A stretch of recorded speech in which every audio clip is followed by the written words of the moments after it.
16వ తారీఖు జరిగిన సంఘటన వల్ల బాధితులు ఉన్నారో వారి కుటుంబాలందరికీ కూడా సానుభూతి తెలియజేస్తున్నాం. ప్రభుత్వం వెంటనే పిలిచి దీని మీద తగిన నిర్ణయం తీసుకున్నారు. ముఖ్యమంత్రి గారు ఆ రోజునే రివ్యూ చేసి మొత్తం యంత్రాంగాన్ని, రాష్ట్ర వ్యాప్తంగా ఉన్న యంత్రాంగాన్ని అప్రమత్తం చేయడం, బాధ్యతలు సాయం చేయడం, దానికి మూల కారణాలు కనుక్కోవడం జరిగింది. దాని ప్రకారం వారి కుటుంబానికి ఆదుకునే కార్యక్రమం కూడా అనౌన్స్ చేశారు. ఆ రోజునే అసెంబ్లీలో వారు ప్రకటన చేసి వారి కుటుంబాలను ఆదుకునే కార్యక్రమం, జిల్లా యంత్రాంగాన్ని కూడా అప్రమత్తం చేశారు. ఒకటే చెబుతున్నాం, ఇవాళ డైరీతో పాటు ప్రైవేట్ రంగంలో కూడా పాల వ్యాపారాలు జరుగుతున్నాయి. వేలాది మంది దగ్గర ఆధారపడ్డారు. దురదృష్టవశాత్తు అక్కడ జరిగిన సంఘటన బాధాకరం. ఆయన మేల్కొన్నందువల్ల అక్కడ జరిగిన లీకేజ్ వల్ల కొంత ప్రమాదం జరిగింది.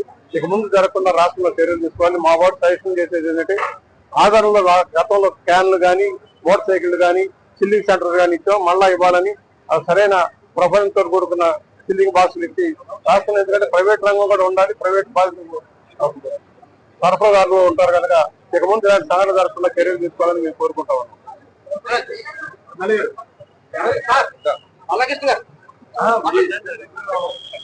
మాట్లాడు